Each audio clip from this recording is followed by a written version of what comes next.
Starting YouTube.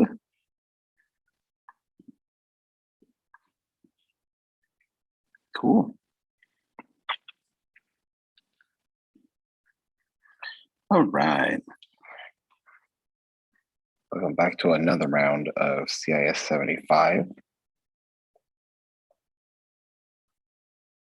I have the GCP codes finally. So we'll take some time to get through giving those out to everybody, getting you acclimated and ready to use GCP.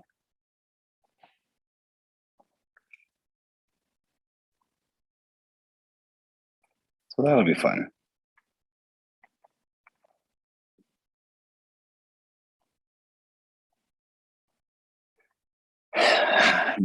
This module gets us underway with 2 chapters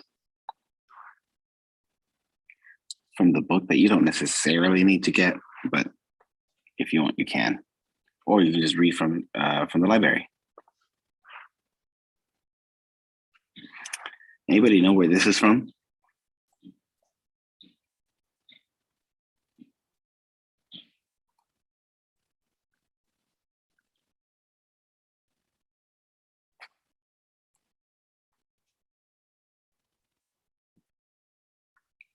This is from a Studio Ghibli movie, Ponyo. Nice, Mr. Rogers neighborhood. No, Studio Ghibli. In a house, we have various security already in place. Right, this is our home. We want to protect it. We have doors. We have all our doors and windows, our cars, our fences. We have various ways to secure our home. And if this door is locked, and this fence is locked, and these windows are locked, but this double door over here is unlocked, what's the whole point? How secure is the house if all these other windows and doors are closed and locked, but this one is unlocked and opened?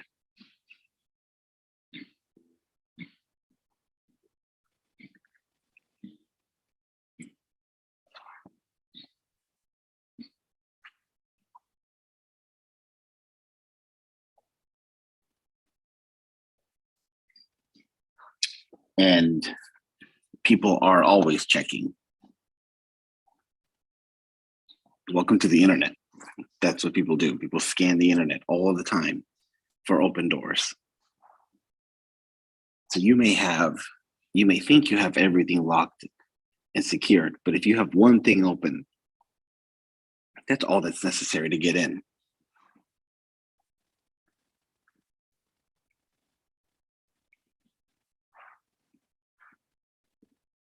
You know, without the house key, you can't get in.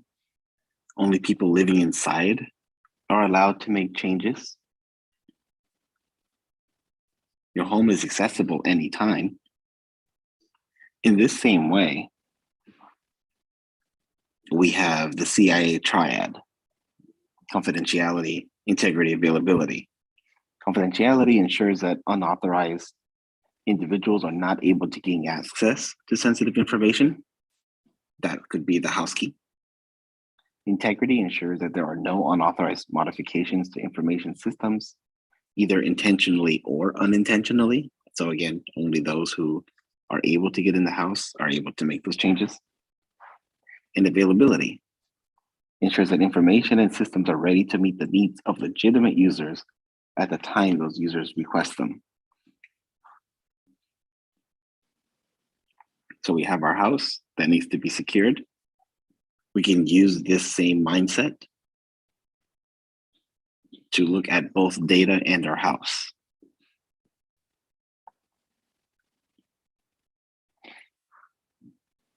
There are risks involved that we have to look at, and really our entire industry falls on those risks. Somebody can get a copy of the key, like if you leave your keys somewhere.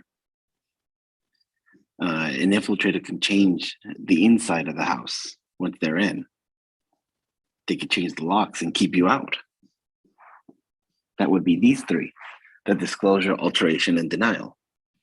With disclosure is the exposure of sensitive information to unauthorized individuals, otherwise known as data loss. The alteration, unauthorized modification of information, and is a violation of the principle of integrity. And denial, unintended disruption of unauthorized users' legitimate access to information.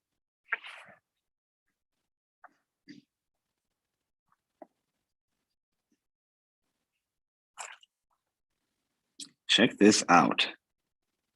This was 2018, and this number only continues to climb of the amount of financial impact when a breach occurs. Usually, monetary damage is a result of the data breach.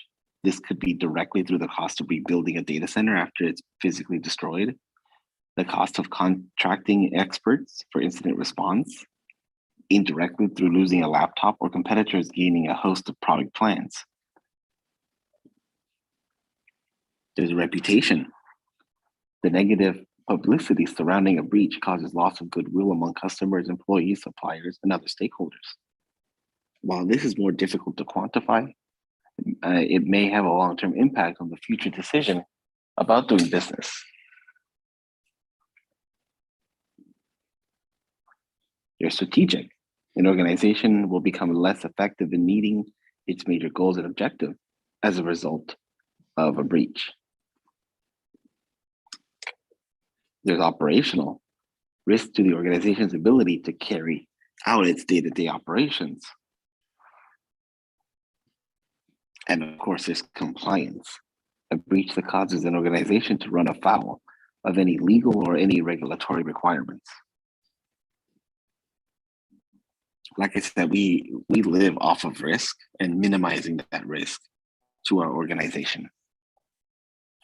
And these are the impacts that happen when we fail.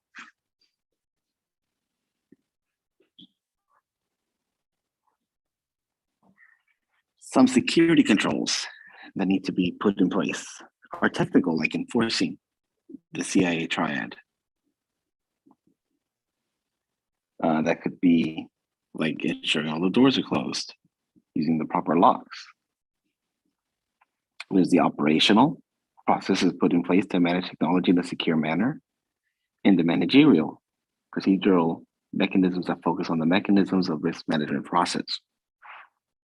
So some control types that you have, number one, are the preventative, like installing a much more secure lock.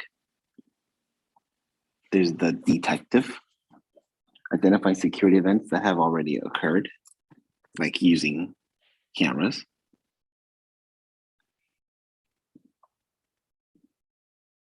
The deterrent, the corrective, remediating security issues that have already occurred. There's the deterrent, seeking to prevent an attacker from attempting to violate security policies, like a firewall. There is the physical, that impact the physical world, like gates and fences.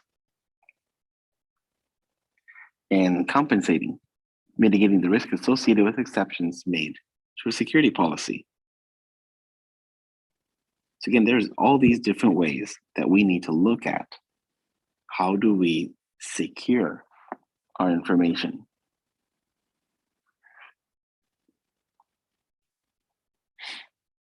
Data lives in 3 states, like water. Data at rest, where it's stored in a storage media, whether that's a disk, a drive, or the cloud. There's data in motion, that's data running on the network. And data in use, when it is in the CPU. The data security controls that exist are encryption that uses mathematical algorithms to protect information in transit and at rest. There's the data loss prevention and enforcement of information handling policies and procedures to prevent data loss or theft.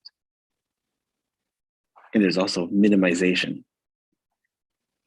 that technique to reduce the amount of sensitive information users maintain.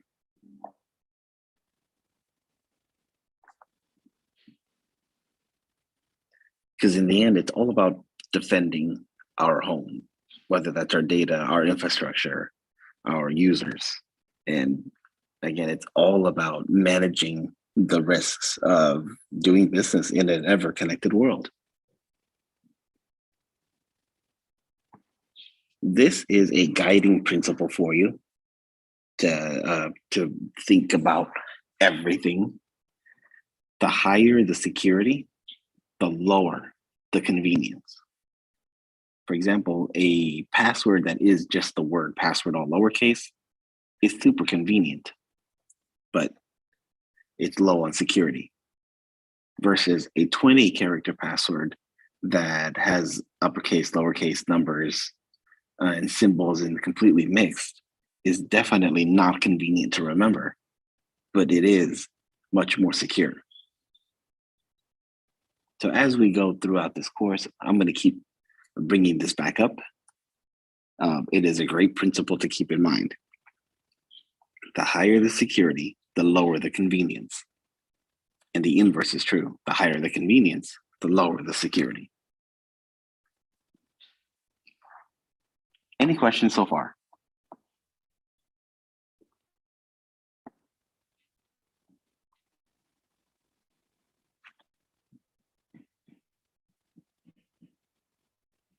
Excellent.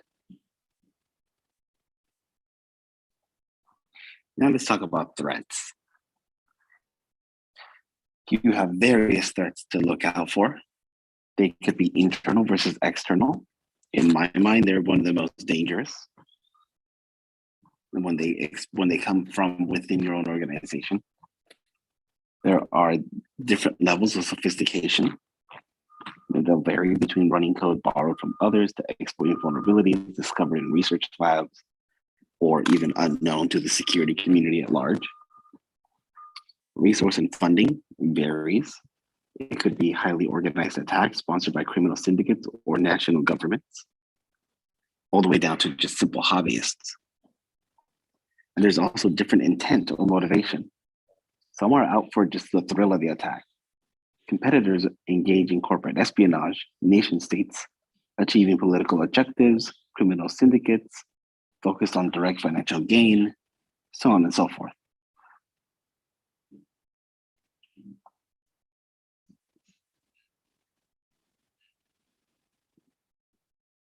Sometimes I forget that I have these funny pictures. Aha. A easy way to describe a hacker is by the hat. There could be a white hat, which it acts with authorization and seek to discover vulnerabilities with the intent of correcting them. So the good guys. The gray hat, which acts without proper authorization, but with intent of informing targets of any vulnerabilities, the gray. And the black, seeking to defeat security controls and compromise information and systems for their purposes. There is a very fine line between these, and the key difference is authorization. As long as you are authorized, you have written permission to do the things you do, you can't get sued, you can't get thrown in jail, you can't have bad things happen to you. So just keep that in mind. As long as you have permission, you'll be good. Otherwise, the law will not be on your side.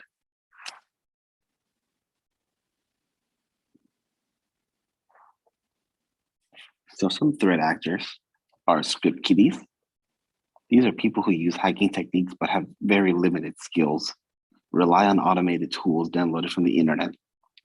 There are plentiful script kiddies, and they're unfocused on their work, but yet they lack their skills and resources. But they're the most prevalent. You have your hacktivists who use hacking techniques to accomplish activist goals. They could deface a website whose policies they don't agree with, to attacking a network over a political issue, because they believe They are engaging in a just crusade that they may risk getting caught to accomplish their goals or getting a badge of honor. Skills vary, but they impose a significant danger to their targets. You have your criminal syndicates, organized crime, motivated by illegal financial gain. They can exist in a variety of ways, from cyber-dependent crime, child sexual exploitation, payment fraud, dark web activity, terrorism support, or cross-cutting crime. You have your APTs, your advanced persistent threats. They use advanced techniques occurring over a significant period of time. Emblematic mostly of nation state attacks, can have espionage, political, or economic motives.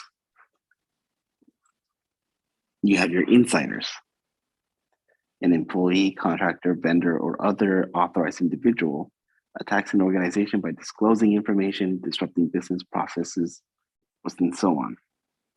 Behavioral assessments are a powerful tool in identifying these attacks. And of course, competitors. Corporate espionage designed to steal sensitive information for use to their business advantage, such as theft of customer information, stealing proprietary software, identifying confidential product plans, and so on.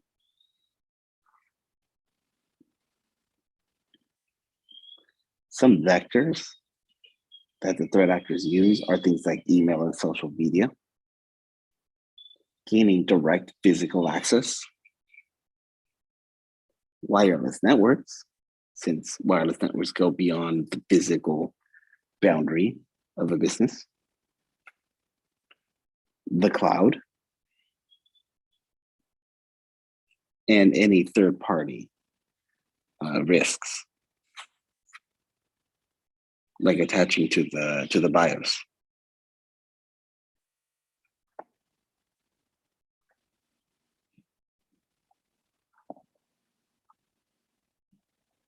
There are different ways to get information, to get threat intelligence.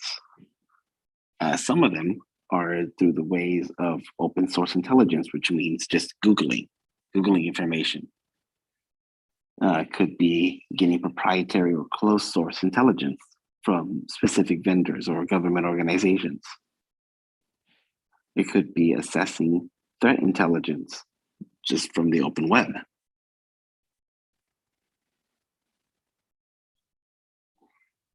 It could be a threat indicator management and exchange, like the structured threat information expression, which is used by Homeland Security. There's public and private information sharing centers, like the Information Sharing and Analysis Center. And of course, doing your own research on threat toolkits. Here's the STIX architecture from Homeland Security. There's the Information Sharing and Analysis Centers. And of course, doing your own research. Oh, I see a question on what is this little toy here. It's, I believe it's Kismet, if I'm not mistaken.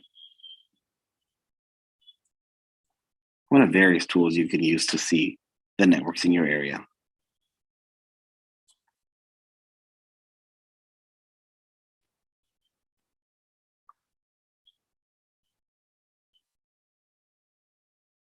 Let's see if I can make this big. Awesome. Make a new share. So this week, I finally have GCP codes. So you can all get yourself set up on GCP. So you'll be able to create your Windows and Linux virtual machine and also complete your lab. You'll also connect to TryHackMe, make an account there, and complete under activities 3 rooms that are open source intelligence related. And what you're submitting is just a PDF screenshot that shows you completed the room. Here are some examples But anything that's open source intelligence, you are more than welcome to complete. And again, you just submit one document showing you completed the 3 rooms.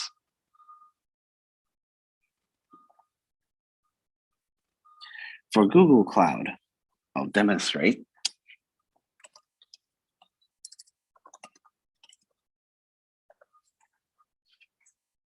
Google Cloud is a platform where you'll be running all your virtual machines.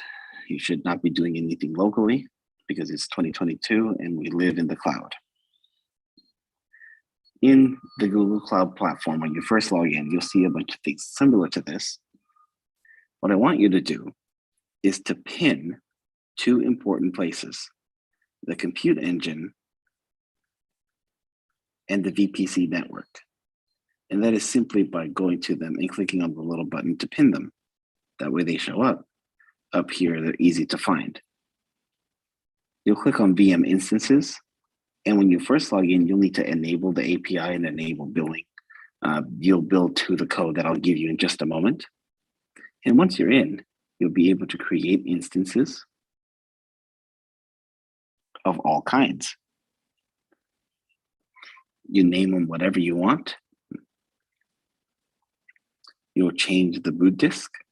So for example, if this is going to be your Ubuntu VM, you select Ubuntu. And then it could be like 2104, 2110, whatever you prefer. Choose the size of the hard drive. Let's say you want it to be 60 gigs. And then you hit create. And it will spin up a virtual machine for you.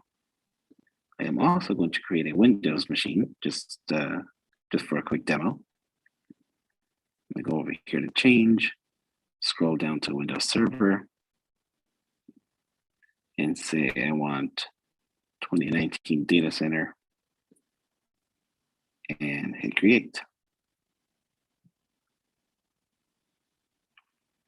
Any Windows or any Linux machine that you make, you'll have SSH access. So this will open up in a new tab. And, oh, I need to make a firewall exception to this one because I'm using a very specific project. You won't have to do this. I do on mine because I run various different things on this. Where is my networking label? Aha. There we go. That'll fix that. So in a moment, this will connect. There it is. So here's my SSH access through the browser into my Linux machine. So I can do anything I want directly from the cloud in my browser. Didn't have to install anything extra, didn't have to use PuTTY, anything like that. Easy cake. Windows, on the other hand, requires an RDP client. For Windows, you first need to set the password. So I clicked on this arrow down over here, set Windows password, hit the set button. In a moment, it'll change and show you what the password is. Save that for future reference. If you ever lose it or forget it, don't worry about it. Just go back here and reset the password. You will need an RDP client in order to get to the GUI of a Windows computer. I am on a Mac, so I tend to download the RDP file and then use the Microsoft RDP client to connect to this computer. If you are on Windows, you should be able to open it up just by clicking the RDP button. Are there any questions?